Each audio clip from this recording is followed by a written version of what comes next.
8편 찾아봅시다. 시편 8편입니다.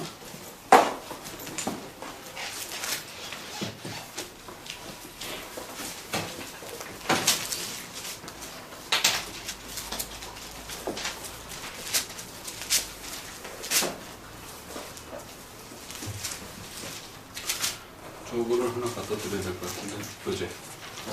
시편 8편 1절을 다 같이 읽어보도록 합니다. 시편 8편 1절 함께 읽도록 합니다. 여호와 우리 주여, 주의 이름이 온 땅에 어찌 그리 아름다운지요, 주의 영광을 하늘 위에 두셨나이다. 여기를 보시고 또 교재를 보도록 합니다.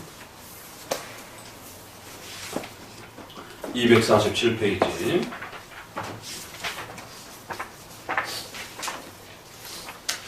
자, 지금까지 시편의 중요한 여러 가지 특징들을 교재를 통해서 또 소개를 드렸습니다. 그래서 시편을 잘 읽고 또 우리가 해석하기 위해서는 시편은 구약과 신약 전체가 이렇게 같이 녹아드는 이러한 복합적인 또 이러한 구조와 의미들을 담고 있기 때문에 또 아주 쉽게 해석하기는 어려운 그러한 내용을 담고 있기도 하고, 또 시라고 하는 우리가 에세이, 문학, 소설, 또 뭐 논문 이런 여러 가지 글들이 있지만 그 중에 가장 읽기 힘든 게 사실은 시입니다.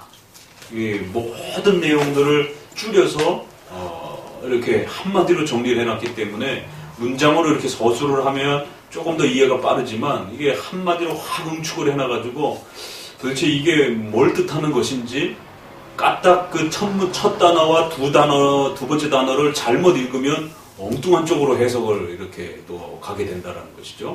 그리고 그 첫 문장과 두 번째 문장도 도대체 뭘 함축하고 있는 것인지에 대해서 이렇게 충분히 헤아리지 못하면 시편이 또 엉뚱한 쪽으로 갈 수도 있는 것입니다. 그래서 시편이라고 하는 시가 가지고 있는 독특한 그러한 문법적 해석.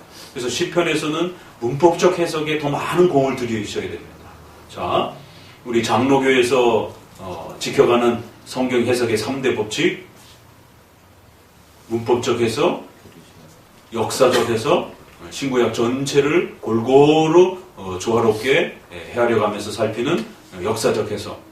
그래서 구약에서 허용됐지만 신약에서는 허용되지 않는 것이 무엇인지, 또 그 시간적 간격과 예수님이 오신기 전과 후를 잘 헤아리는 역사적 해석법, 그리고 그러한 것들을 통해서 결론적으로 중요한 그 주제와 의미가 담겨지는 교리적 해석, 문법적, 역사적, 교리적. 그것이 우리 성도들의 그러한 신앙 고백으로 표현될 때는 앞서서는 좀 더 신학적으로 정리한 표현이고, 웨스민스터 신앙 고백에 나오는 표현대로라면 문자적 해석, 문자에 있는 그대로 읽고 하면 되는 거고 안 하면 되는 것이 문자적 해석. 두 번째, 문맥적 추론. 글자로는 없지만 그 문맥의 앞뒤를 충분히 헤아렸을 때 결론적으로 나오는 그런 중요한 교리들이 있다는 것입니다. 그래서 문맥적 추론을 할 줄 알아야 된다. 그 다음에 세 번째, 그렇게 훈련되어지게 되면 신자의 양심을 가지고 판단하실 수 있다는 것입니다. 일상적인 양심 속에서도 하나님의 뜻을 우리에게 펼쳐 보여주신다는 것입니다. 그래서 그 양심의 빛은 바로 사실은 일반 은총을 말하는 겁니다. 그래서 크리스찬들에게는 일반 은총과 특별 은총 전체가 아우러지면서 하나님의 뜻을 분별해가는 그러한 신앙적, 영적 눈을 갖게 되는 것입니다. 그러니까 이런 것들을 교회 안에서 훈련시켜주지 않으니까 자꾸만 오늘날 교회가 신비주의로 빠지는 것입니다. 뭔가 하나님의 뜻을 찾고 궁금해하고 직장, 결혼, 또 학교 이런 모든 삶에 있어서 중요한 문제들을 결정하려고 할 때마다 기도하고 무슨 음성과 어떤 희한한 사인을 받으면 그게 하나님의 뜻인 줄 알고 그렇게 결정을 한단 말이에요. 첫 번째는 성경에 문자적으로 나와 있는 것, 그리고 문맥적으로 잘 읽는 훈련. 그러니까 보통 대부분의 성도들은 이 첫 번째에 머물러 있습니다. 그러니까 첫 번째에 문자적으로 읽는 것조차도 잘 이렇게 독해 능력이 이렇게 떨어지면 그 문자가 말하는 게 무슨 뜻인지 잘 이렇게 읽어내질 못하는 것이에요. 그러니까 더더구나 이제 과거에는 문맹률이 높아가지고 심각한 상태였다라면 지금은 문맹률이 없어요. 거의 우리나라 같은 경우는 90% 이상이 문맹률을 벗어났는데, 그런데 문맹률은 없는데, 거의 없는데 독해 능력은 떨어져요. 왜 그런지 아세요? 글을 읽어내지는 못하는 거예요. 글자는 읽을 줄 아는데 글을 읽어내지는 못하는 거예요. 젊은 분, 제일 젊은 분이 더 조심해야 돼. 그러니까 제일 젊은 분이 한번 대답해요. 왜 젊은 사람일수록 독해 능력이 떨어지느냐? 책을 많이 안 읽고. 그렇지. 그러니까 이 스마트폰이라고 하는 핸드폰 문화의 이 아주 극단적 폐단이 장점이 있고 또 단점이 있을 때 가장 큰 단점은 뭐냐면 게임을 많이 하고 이런 게 아니라, 게임을 많이 해도 좋아요. 책을 읽어야 되는데 책을 안 읽고 단편 문장에 길들여지는, 이제 문자를 보내고 카톡을 하고 SNS를 하고 그러다 보니까 긴 문장을 이렇게 한 화면에 담겨지지도 않고 또 정보를 전달하고 받고 그러는데 속도가 너무 느리다 보니까 그런 거 아예 쓰지도 않고, 그래서 요즘에는 아예 이모티콘으로 그냥, 이게 참 사람이 최첨단의 기계를 갖고 있는데 사람은 점점 원시 시대로 가는 것 같아. 이게 참 이게 기계 문명의 아이러니예요. 그러니까 옛날에는 그 감정을 전달하기 위해서 썼다 지웠다 연애 편지 하나 써도 밤새도록 쓰고, 그러다 보니까 감성과 지성이 잘 이렇게 그 사람 안에 녹아드는 겁니다. 썼다 지웠다 이러면서 사고의 폭이 넓어지면서 내가 어떤 단어를 선택할까. 근데 이게 SNS 문화가 되면서 원시적 그러한 문맹률 수준으로 다시 이렇게 전락하는. 그래서 이제 저도 친다고 치는데도 그래도 PC에서 칠 때는 조금 조심해서 걸러가면서 이렇게 오타를 이렇게 찾아내는데, 이게 독수리로 이렇게 이한테는 젊은 사람들은 조금 낫지만 이 나이 든 사람들은 막 엉망진창이에요. 막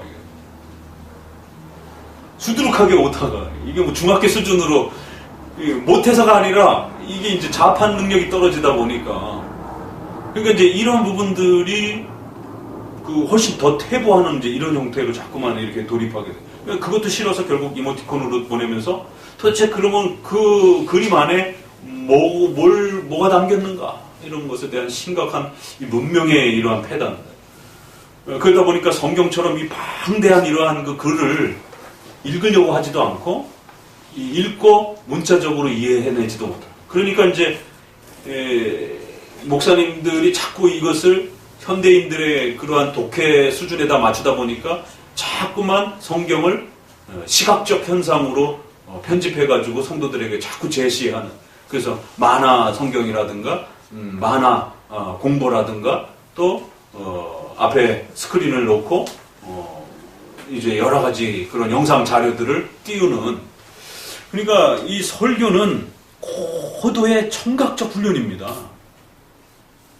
그러니까 설교는 시각적 훈련이 아니에요. 그러니까 제가 이제 신학교나 우리 월 목사님 모임들에서도 계속 이걸 강조해요. 절대 목회자 스스로 이 설교권을 스스로 훼손하면 안 된다. 그래서 목회자는 끊임없이 벽을 보고라도 말하는 훈련을 해야 된다. 어떻게 설명하고 어떻게 논리적으로 그 성도들의 마음을 끌고 가는지, 또 반대 논리에 대해서 어떻게 설득해낼 것인지, 그리고 그 설득할 때 어떤 단어를 쓸 것인지, 일반 부흥사들처럼 지나친 감성적인 그런 단어들은 개혁교회 목회자들은 철저히 자제해야 됩니다. 그렇기 때문에 우리 자신도 모르게 이렇게 감성적 단어가 툭 튀어나온단 말이에요. 그렇기 때문에 그러한 단어들을 억제하고, 또 과격한 단어도 억제하고, 또 너무 두리뭉실한 이러한 단어들도 억제하고, 그러니까 언어가 가지고 있는 최고의 그 기능을 결국 설교에서 담아내는 겁니다. 그래서 종교개혁 시대는 수사학이라고 하는 것을 반드시 신학교에서 가르쳤습니다. 그러니까 중세시대는 논리학을 기본으로 삼았지만 종교개혁이 일어나면서 제네바 아카데미도 그렇고 스트라스부르도 그렇고 대부분의 학교에 있어서는 철학을 기본 개념으로 가르치고 나서 수사학을 기본 과목으로 선택 과목이 아니라 필수 과목. 그러니까 아니 논리학이 당연히 중요한 거 아닌가? 논리학도 중요해요. 그렇지만 중세 논리학은 이제 말장난하는 이제 그런 식의 논리학들이 이제 지나친 이성화된 그런 논리학으로 변질됐기 때문에 정당한 논리학은 수용하지만 이제 그런 부분들을 강력하게 차단해버리고 수사학, 설득하는 그러한 이 언변의 능력을 어떻게 길러낼 것인가에 대해서. 그래서 설교는 성도들에게 그들의 마음을 얻어내기 위한 강력한 그 웅변이기 때문에 수사학이라고 하시는 것은 단순한 웅변학이 아니라 그 모든 사상을 어떻게 바르게 설명하고 바르게 그 교리를 정리시켜주고 그래서 그것을 그들의 마음속에 어떻게 강력하게 심어주고 끌어낼 것인가 이러한 그 수사학을 필수 과목으로 삼습니다. 그러니까 왜냐하면 이 설교란 그러한 기능을 기본으로 하는 거기 때문에 그래서 교리적 토대가 잘 구축이 되고 나면 그 교리를 가지고 성도들의 삶 속에서 어떤 언어와 어떤 수준으로 어느 정도까지를 가지고 성도들에게 전달하면서 그들의 마음을 그 한 주 동안 전달시켜주고 그 마음을 끌어낼 것인가. 여기에 대해서 이 말하는 훈련을 끊임없이 목회자는 해야 됩니다. 하나님이 시각을 통해 가지고 우리를 전도를 시켰으면 우리는 말하는 훈련을 안 해도 돼요. 근데 문제는 성경을 읽고 청각적 기능으로 이것을 말씀을 듣게 해놨기 때문에 이 청각적 기능에 대해서 교회가 잃어버리게 되면 큰일 납니다. 그러니까 이걸 지금부터 경고해야 돼요. 그러니까 자녀들을 키우는 이제 부부들은 이 부분을 굉장히 명심하셔야 됩니다. 그래서 워낙 전체 문화가 영상화된 문화로 지금 치닫고 있기 때문에 그 영상화 문화 속에서 아이들을 청각적 그러한 그 훈련을 어떻게 시킬 것인가. 그래서 부모가 열심히 이야기해주고 그 이야기한 걸 아이가 잘 알아듣고 이런 청각적 훈련을 어려서부터 시켜야지 이 아이가 어른이 돼서 1시간 정도의 설교를 무난히 들을 수 있지 이 훈련이 안 돼 있으면 못 듣습니다. 맨날 스마트폰으로 영상화되어 있던 아이들이기 때문에 그러니까 장문의 문장도 못 읽고 또 장문의 설교도 못 듣고 그러다 보니까 거기다 맞추면서 목사님들은 자꾸 점점 더 시각화시켜가게 되고 점점 설교의 본질적 기능을 잃어버리게 되는.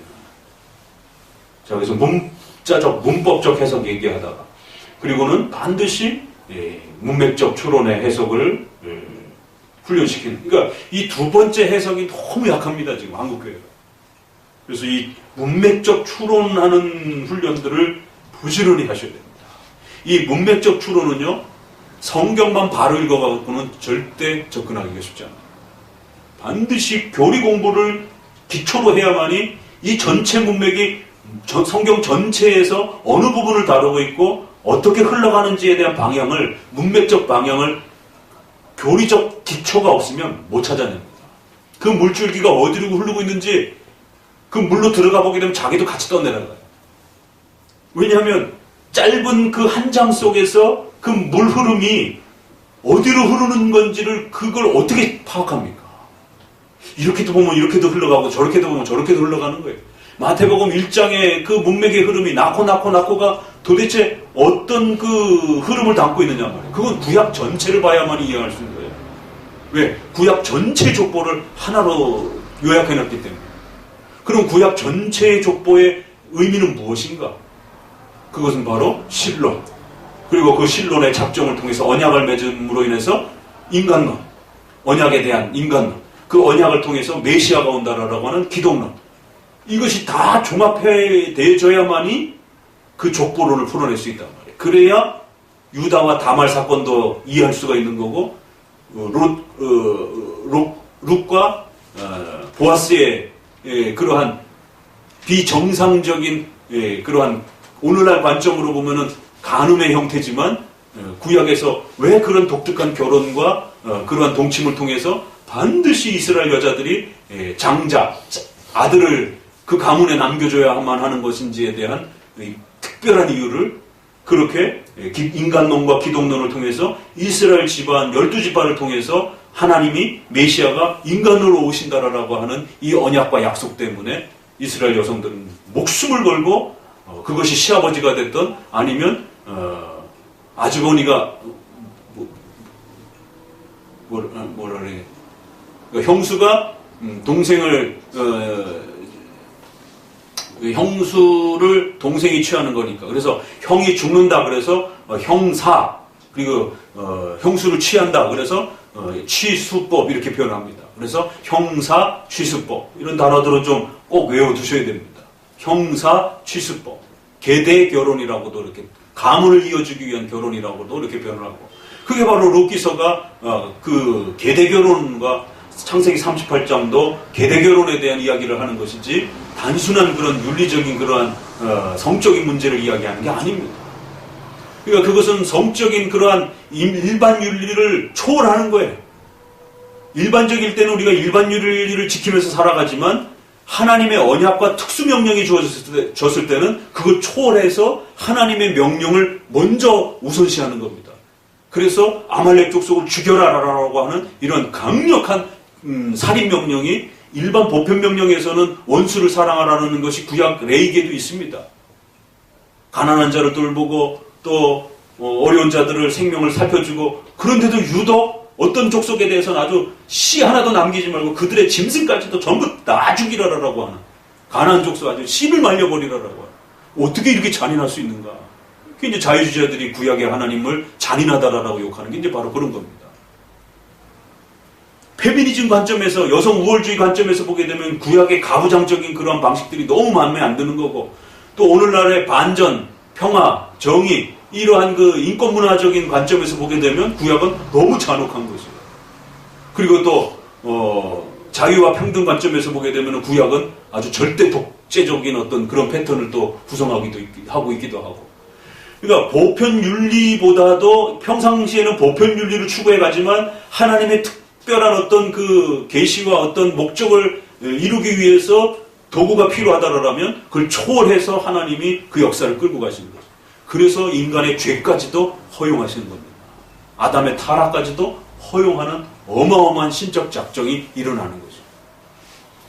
그러니까 이러한 마태복음 1장을 독해내기 위해서는 구약의 신론, 하나님의 작정으로부터 시작되는 또 언약론, 기독론, 이런 특수 상황들을 교리를 전체적으로 꿰고 있지 아니하면 누가 낳고가 도대체 이게 뭔 얘기인지 읽어도 은혜 되지도 않고 이름도 막 헷갈리고, 거기에 바로 다말 4명의 여자가 등장하잖아요.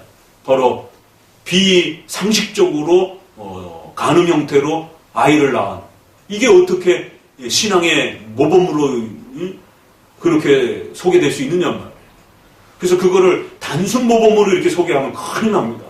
그럼 뭐 간음해가지고 그러면은 아들을 낳아줘도 그러면 하나님이 칭찬한다? 이건 말이 안 되는 것이죠. 그 구약의 특수 경우에 그 그리스도가 오시기까지만이 허용됐던 하나님의 특수법이란 말이에요. 특수 사회법이요, 특수 정치법이란 말이에요. 그래서 웨스트민스터에서는 예수님이 오시고 난 다음엔 이러한 특수법과 정치법은 중단됐다라고 아주 분명하게 선을 긋는 겁니다. 왜냐하면 이거 선 긋지 않으면 구원파, 또 그 가방 들고 다니는 사람들 뭐지? 응? 몰몬교, 일부 다처제 따라하는 사람들. 왜? 구약에 그렇게 있으니까 그걸 그대로 따라하는 거를 이제 마치 성경적인 것처럼. 그러니까 성경적이라는 말이 도대체 뭔지가 헷갈리는 거예요. 성경에 있는 걸 당연히 따라해야 되는 건데 성경을 따라하다 보면 보편적 윤리를 넘어서는 죄를 짓게 된단 말이에요. 현 시점에서는.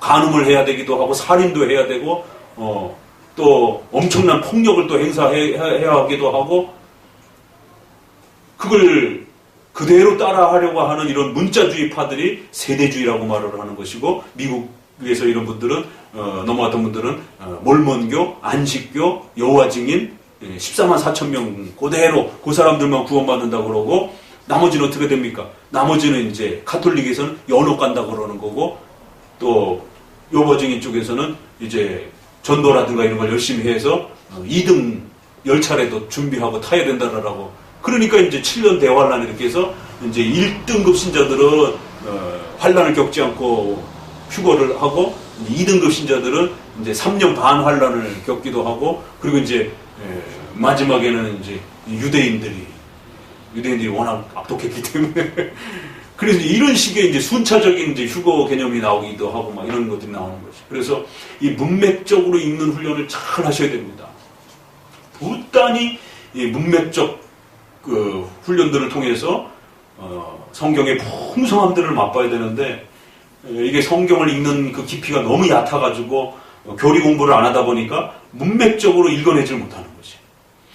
그리고 세 번째, 그러다 보니까 결혼하고 직장을 구해야 되고 또 사업을 해야 되고 여러 가지 삶을 살아가는 데 있어서 성경에 문자적으로 문맥적으로 없는 특별히 나와만 관련된 그런 하나님의 특별한 그 뜻을 찾으려고 하니까 성경에 없는 거예요. 그러니까 결국에는 신비주의에 빠져서 하나님이 뭐래? 뭐 내가 기도해 줄게. 하나님이 알려주실 거예요. 이런 직통계시가 나오게 되는 겁니다. 그러면 결국 마지막 하이라이트는 첫 번째, 두 번째가 우리 안에 이 뼛속까지 우리의 이 사고 속에 잘 녹아있게 되면 어디로 이사 가야 될 것인가? 우리 이번에 이사 가셨는데 우리 하나님 앞에 사인 받고 가셨어요. 그게 아니라 양심적으로, 상식적으로 판단해야 되는 거예요.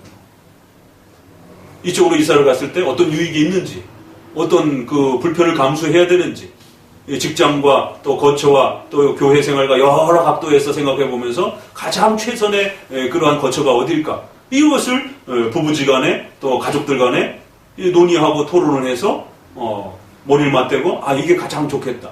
그리고 난 다음에 어떻게 돼? 열심히 부동산을 뒤지고 다녀야 되는 것이지 기도원에 가가지고 하나님 어느 방향으로 가야 됩니까? 어느 집인지 보여주십시오. 3층으로 되어 있는 집 방향은 북쪽이고요. 그래가지고 이제 기도하고 딱 내려왔는데 첫 번째 눈에 띄는 부동산에 탁 들어갔어요. 그랬더니만 정말 3층 집을 추천해줬고 북향 쪽으로 있는 집을 추천해줬습니다. 뒤도 안 돌아보고 이 집이 근저당이 어떻게 설정됐는지 뭐 아무것도 보지도 않고 그냥 이거 하나님의 뜻이다. 그런데 마침 그 집이 재개발이 돼가지고 2배, 3배로 뛰었어요. 고민 이제 나와서 간증하십니다. 저희 친척 중에 정말 그렇게 해서 집을 얻으신 분이 있어요.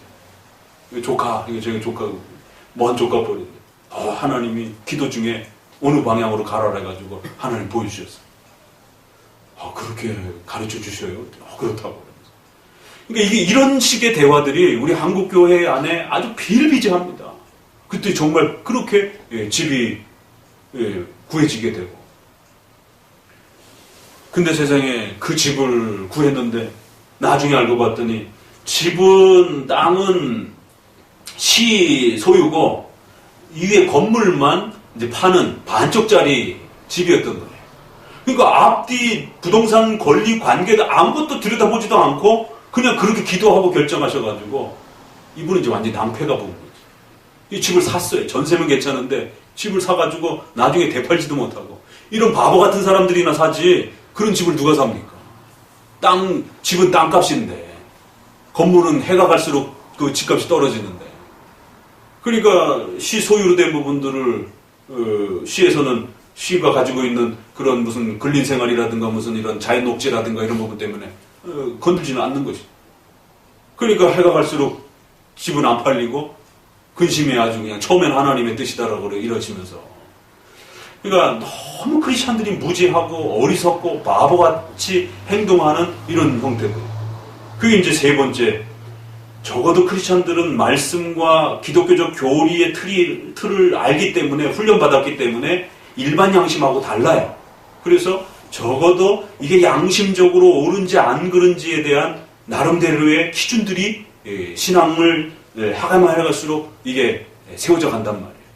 그럼 어렸을 때는 어린 만큼 결정하는 거고 나이가 들면 나이가 들 만큼 더욱 경륜을 가지고 더 그렇게 판단을 하는 겁니다. 그럼 이사를 가야 될지 말아야 될지 어떤 사고를 해야 될지 이런 부분들을 쭉 충분히 양심적으로 분별하고 살펴서 그리고 난 다음에 기도하면서 결정하는 겁니다.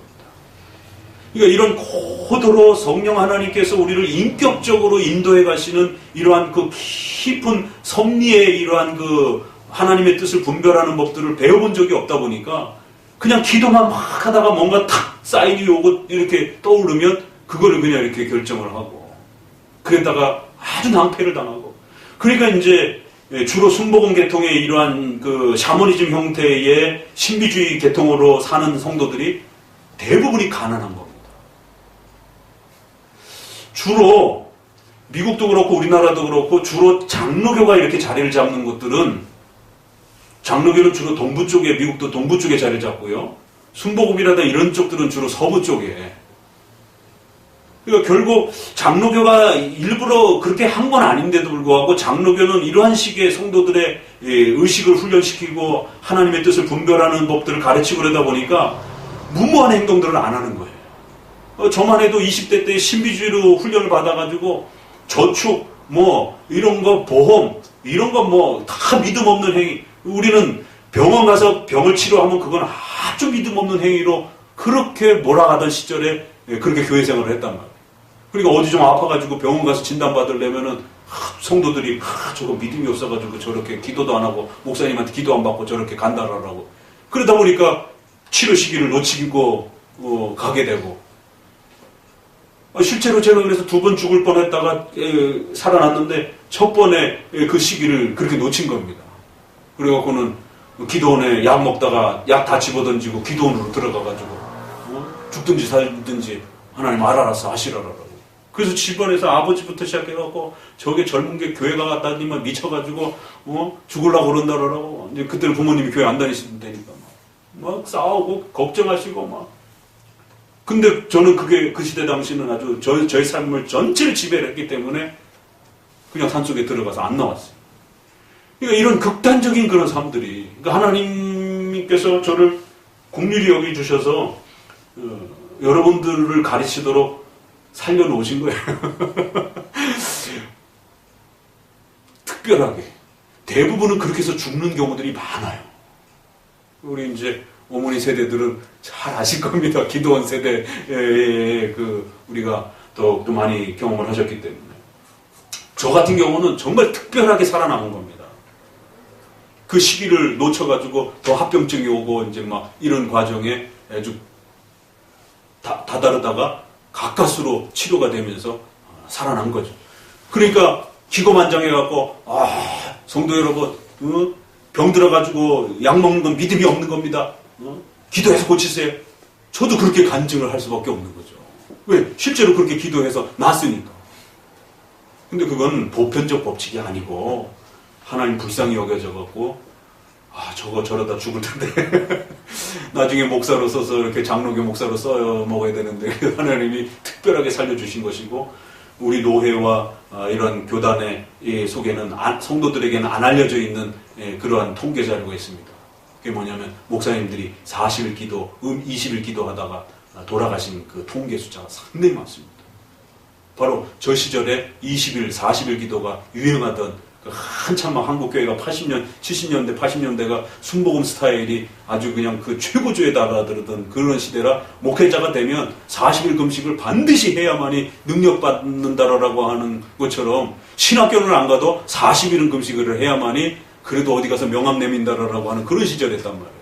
그래서 제가 저희 목사님 그 40일, 20일 금식하실 때 교회 전사님이 없어가지고 이렇게 한 30명, 40명 개척교회 이렇게 할 때 제가 면허를 따가지고 20살 때 그 차운전을 하면서 새벽 기도, 목사님이 40일 금식 기도 하시면 성도들 특별 새벽 40기 기도 이제 해야 되고 그리고 그거를 전부 다 제가 운행 다 하고 그걸 위해서 면허 따가지고 이렇게 차 운행을 하고 그러다가 이제 우리 사모님, 저는 수원에 있고 사모님 오산에 있고 그러다가 이제 사모님도 이제 필이 충만하셔가지고 이제 새벽기도로 오산에서부터 오겠다고 그래가지고는 그걸 또 젊은 혈기에 가서 데려오겠다 그래가지고 새벽 3시 반에 일어나가지고 한 시간 반 걸쳐가지고 오산까지 그냥 100, 한 3, 40km를 밟으면서 왔다 갔다 하다가 거기에 정말 가지고 새벽에 그래서 결혼까지 하게 됐지만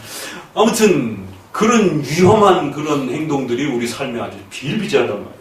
그래서 세 번째 성도들의 삶과 관련해서는 반드시 양심적 기독교적인 사려 분별을 하는 방식으로 일반 은총이라고 하는 하나님이 주신 우리에게 주신 지성 또 우리의 삶의 이런 판단 능력 이런 모든 것들이 말씀으로 잘 훈련된 성도들에게는 이게 최고 절정에 이르면서 일반 사람들이 판단하고 생각하지 못하는 아주 최고의 고도의 그러한 판단 능력들을 갖추게 된단 말이에요.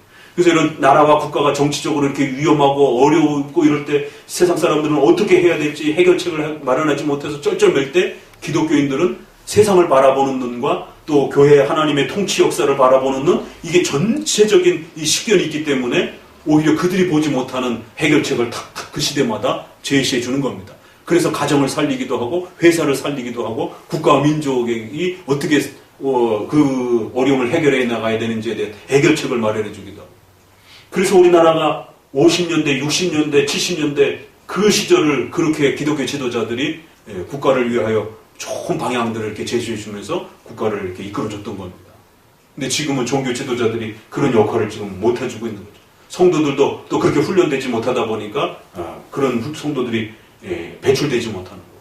그러니까 과거보다 지금 훨씬 더 풍요로워졌는데 과거만큼 그런 훌륭한 기독교 정치 지도자들이라든가 이런 사회적 리더들이 안 나오잖아요.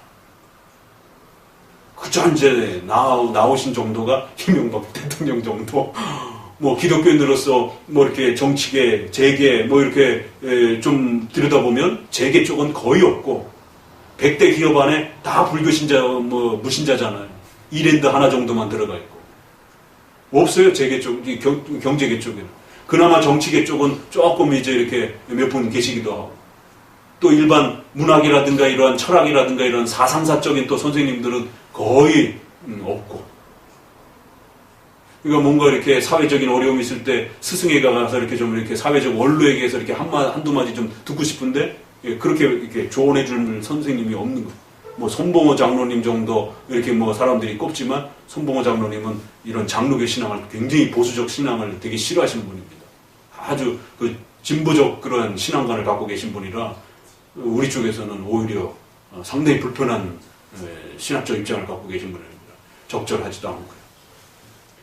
그러니까 그런 부분에서 반드시 꼭 이 시편을 접근하시면서 훈련을 더더욱 많이 이렇게 좀 해가시기를 부탁을 드립니다. 그래서 오래간만에 또 이렇게 오시고 새로 또 이렇게 시작을 하시기 때문에 좀 더 간추려서 시편의 전체적인 시편이 가지고 있는 독특한 그런 구약의 여러 형식적 틀과 또 신약이 가지고 있는 신앙의 본질적 의미들이 이렇게 신약 전체에 잘 녹아들어 있는 이러한 그 독특한 시편의 특성을 배워가셔야 된다라고 또 다시 한번 간추려서 말씀을 드려봅니다.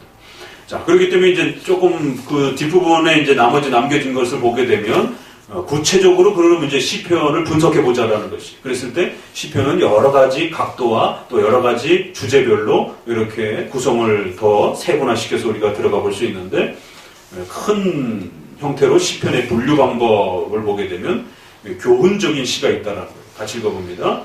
이 시들은 시편 1편에 나타난 복 있는 자와 악인에 대한 감흥적인 일정한 주제를 선정해 놓고 그것을 체계적이고 조직적인 방법으로 본문에 나가는 좋은 시로서 교훈과 훈계를 목적으로 한다. 예, 1편 복 있는 자는 이러면서 신앙의 정의를 내리잖아요. 그렇죠? 그러니까 이것은 좀 교리적 성격이 굉장히 강한 이런 시예요. 그래서 어떤 특정한 교리가 아주 선명하게 이렇게 비춰지는 그런 그 시편들이 있습니다. 뭐 죄에 대한 부분들, 또 아니면 구원에 대한 부분들, 또 어떤 삶에 있어서 십계명과 관련해서 정의에 대한 부분들, 또 국가 통치와 교회적 질서에 대한 어떤 질서의 개념을 명확하게 이렇게 또 표출해주는 그런 부분들. 뭐 이렇게 주제별로 아주 정확한 그런 의미와 가르침을 교훈적으로 전달해주는 그런 교훈시들이 있고요. 그 다음에 민족적 시가 있어요. 같이 읽어봅니다. 민족적인 시란 한 민족으로서의 이스라엘 백성들이 겪는 사건들과 그들의 삶, 그리고 그들과 하나님과의 언약 관계를 묘사한 시들인데, 첫째는 역사적 사건을 사실 그대로 기록한 시로서 14편 등이 있고 넘겨서 둘째는 단순 역사의 기록보다는 이스라엘의 역사 저변에 도도히 흐르고 있는 여호와와 이스라엘과의 언약 관계를 상세히 기술한 시로서 79, 81, 105, 106 등이 있습니다. 그러니까 105, 106편은 좀 표시를 해놓으세요. 그러니까 이제 이런 성경들은 성경 전체의 시편 중에서 역사시에 해당이 됩니다. 구약의 역사서가 뭐가 있죠? 대표적으로 어디서부터 역사서가 시작이 되죠? 모세오경이 끝나고 나면 사사기, 여호수아 사사기로 넘어가는 여기서부터 역사서가 초기 역사서. 그 다음에 다윗 왕 이후에 후기 역사서, 북왕국 남왕국으로 이제 나누어지는 왕국 분열의 역사와 관련된 왕국 역사가 있고 왕국 초기의 역사로 이렇게 크게 또 구별해 볼 수가 있죠. 그리고 포로 후기의 역사.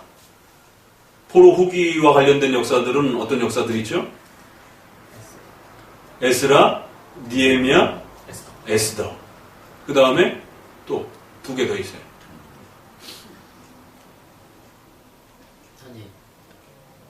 아니, 역사서. 다니엘은 선지서 쪽으로 들어가고.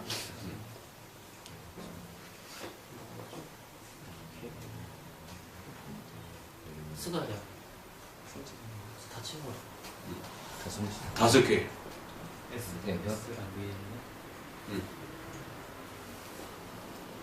포로에서 돌아와서 이스라엘 역사를 아담부터 시작해가지고 아브람으로 연결하는 그 족보 정리를 쭉 다시 해나가잖아요. 그래서 10한 3, 4장까지 그냥 온통 족보만 소개하잖아요. 그래서 이름도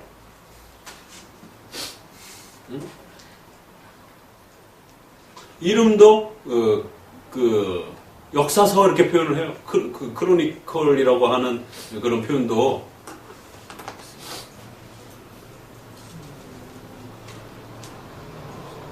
그러니까 우리 말이 조금 어려워서 그렇지 그 원 표현이 역사서라는 뜻입니다.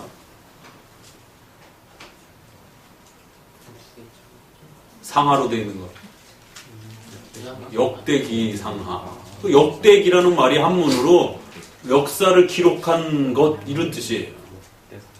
역사를 모아놓은 것 이런 뜻입니다. 어떤 역사? 포로 전에 자기들의 그 역사를 포로에서 돌아와서 다시 이렇게 편집하고 정리를 해놓은 겁니다. 왜 잊어먹지 않으려고. 그래서 역대기 상하는 앞에 초기 역사와 왕국 역사를 다시 반복합니다. 뺄 거 빼고 더할 거 덜고 이래가지고는 누굴 중심으로? 다윗 왕을 중심으로 해요.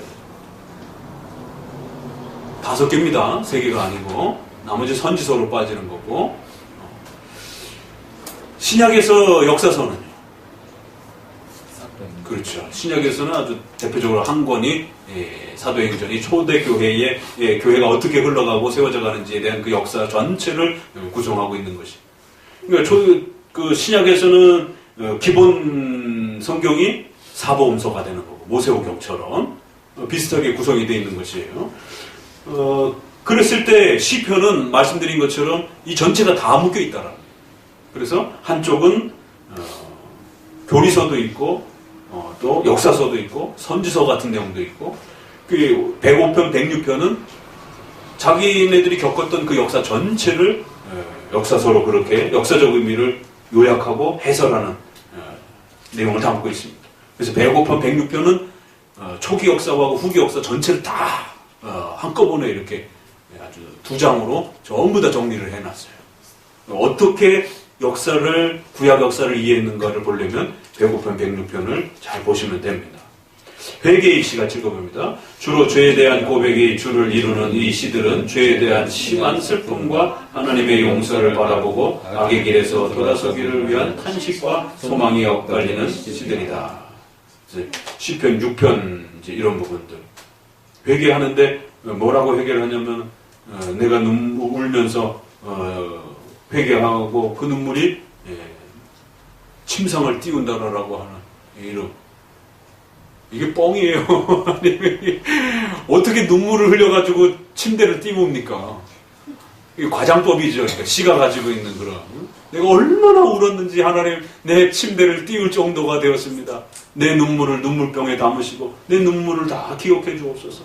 나의 회개를 돌아봐 주옵소서라고 하는 이제 그런 간절한 마음을 그렇게 이제 상징적, 과장적 표현으로 표현을 하는 거예요. 그래서 아주 시편 51편 다윗이 밧셋바 범하고 나서 회개한 아주 대표적인 참회시잖아요. 그러니까 소위 말해서 참회시. 이것은 이제 단순한 인간의 참회가 아니라 구약의 죄론, 인간론을 우리가 보게 되는 겁니다. 죄란 무엇이고, 죄가 얼마나 무섭고, 죄의 그 열매를 인간이 어떻게 겪고 고통스러워하고 아파하는지 죄의 실제적인 그 열매와 내용들을 이렇게 참회시를 통해서 구약의 죄론을 보게 되는 겁니다. 저주시 같이 읽어봅니다. 저주의 시는 악한 사람들을 멸망시켜 달라거나 그들에게 재앙을 내려달라고 비는 기도이다. 비록 저주에 관한 언급이 시편 5편 넘어가고 나와 있으나 가장 철저한 저주의 시편은 35, 69, 109편, 137편이다. 이 저주시는 시편에서 가장 이해하기 힘든 부분이다. 시편의 저주는 개인의 독서 감정을 초월한 선지자 관점에서 하나님의 직권과 공의를 선언한다. 따라서 저주의 내용이 오늘날 성도들 가운데 바로 사용할 수 있는 것들을 아님을 기억해야 한다. 저주시의 특징은 다음과 같다. 137편 우리에게 악을 행하고 우리를 해롭게 했던 자들을 하나님께서 저들의 자식을 땅바닥에 내어쳐 죽이옵소서. 저들의 어미가 아기를 가졌을 때 유산되어서 죽게 하옵소서. 굉장히 무서운 저들의 집안이 굶어 죽게 하옵소서.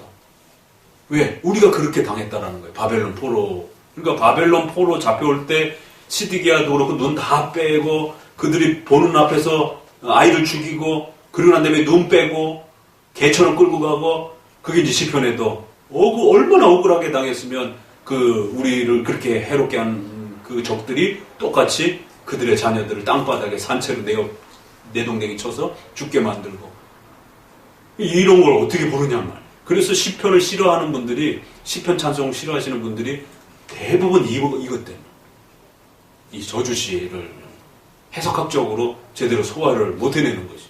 세상에 이걸 예배 중에 찬송 중에 우리의 적들의 아이들이 땅바닥에 메어쳐서 죽고 굶어 죽게 없어서 이거 쉽게 찬양 부르기가 쉽지 않단 말이에요.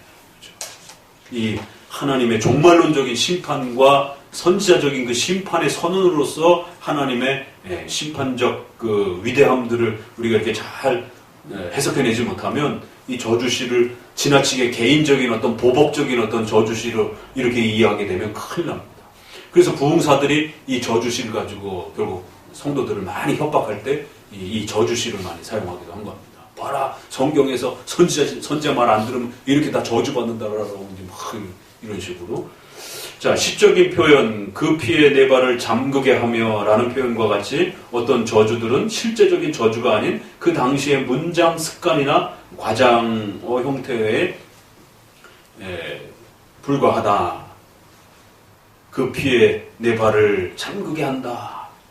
이거는 또 저주심에도 불구하고 구약은 전쟁과 이러한 것들이 가능하던 그런 왕통치 시대잖아요. 그렇기 때문에 그런 표현과 문장들이 어떤 형태로 구성되어 있는지 좀 보셔야 되고, 그래서 단순 과장인지 아니면 정말 저주의 어떤 부분들을 분명하게 이렇게 목적으로 하고 표현하고 있는 것인지 또 헤아려 보셔야 돼요.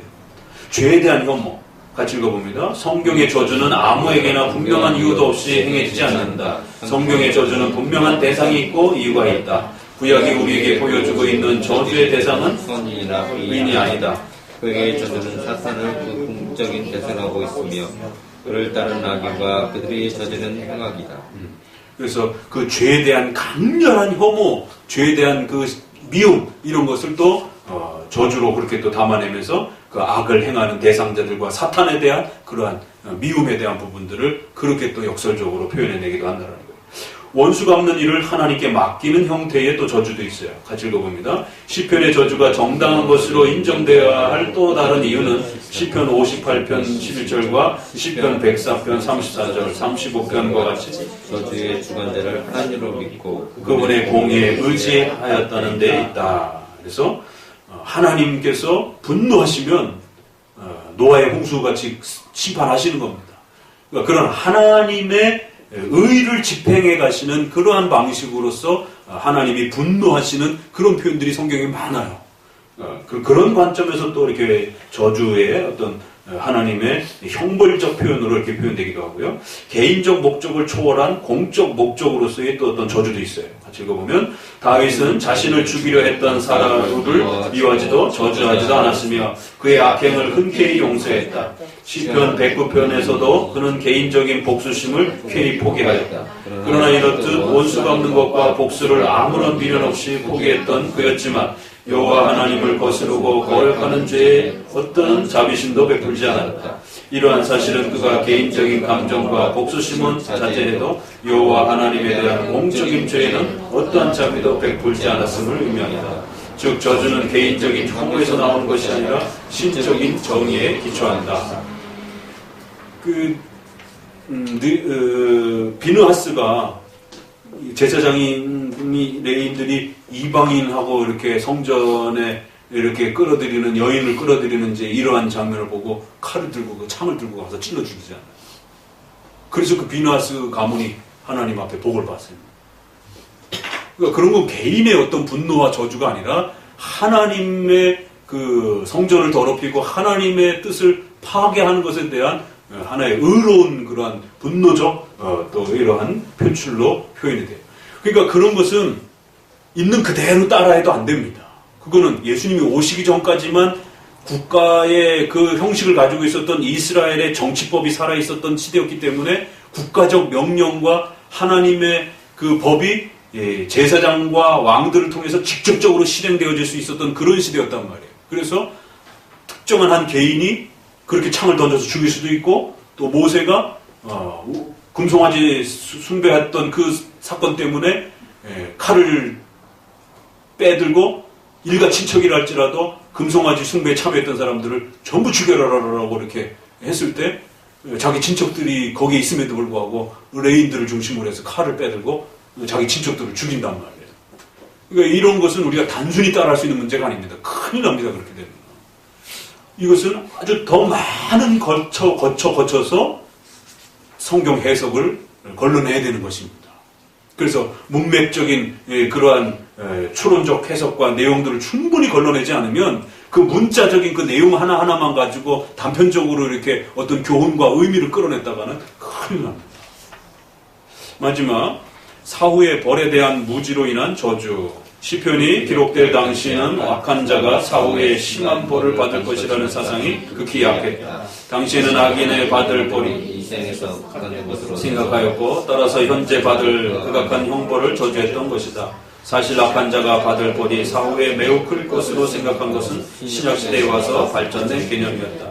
즉 신약 성경은 현재보다 오히려 죽음 이후에 당할 죄인의 고통과 고난을 더욱 구체적이고 세밀하게 기록하였다. 그러니까 이제 구약에서는 아직 지옥 개념이 교리적으로 충분하게 이렇게 계시되고 드러나질 않았기 때문에 그 지옥의 형벌이 얼마나 무서운 것인지를 뭐 어떻게 말로 어떤 방식으로 표현할 내용이 없는 거예요.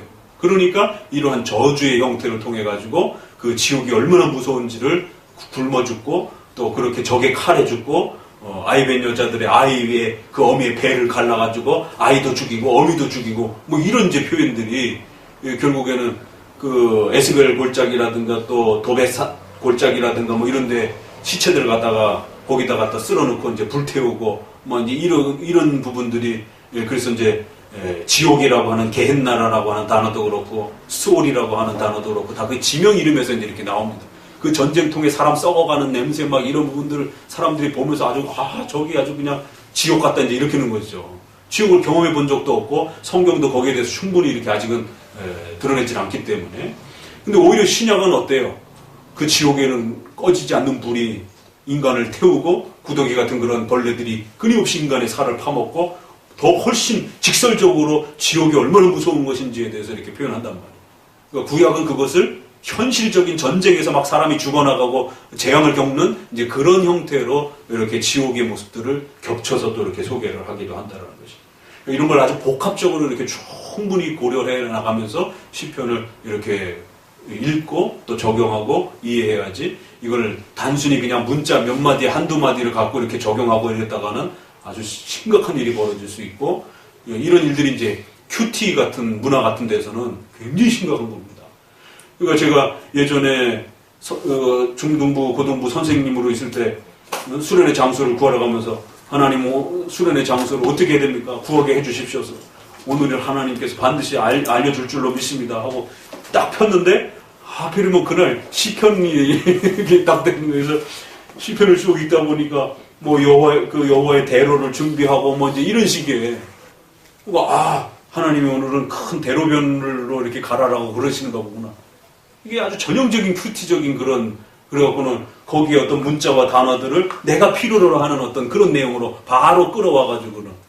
그러니까 이제 시편에 그 아이들을 땅바닥에 내팽개쳐갖고 죽이시옵소서 이러고, 이거는 아닌 것 같고 다시 하나님 그리고 또 이런 일이 벌어진단 말이에요. 정말 성경을 가지고 샤머니즘적으로 사용하는 이런 아주 정말 아주 무악하고 아주 불악한 어떤 이런 행동들이 버젓이 종교적인 이름으로 그렇게 행해지고 있는 이 사실들을 우리는 정말 탄식하고 한국교회가 어디로 가는지에 대해서 정말 걱정하고 장로교회가 세워질 수 있도록 기도해야 되는 이유가 여기 있습니다.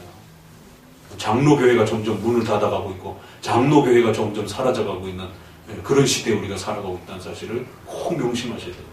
이런 형태의 수준 높은 성경 해석과 그러한 것을 적용했을 때 또 수준 높은 성도들의 삶이 장로교인들을 통해서 이게 발전이 됐던 겁니다.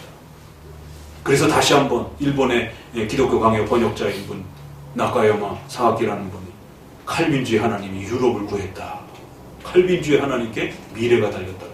펠라기우스적이고 알미니안주의적인 신관을 가지고는 이런 훌륭한 신앙인으로서의 인격적인 그러한 높은 통찰력과 이러한 도덕적인 이러한 삶의 변화와 이런 내용들을 만들어내지 못한다는 거예요.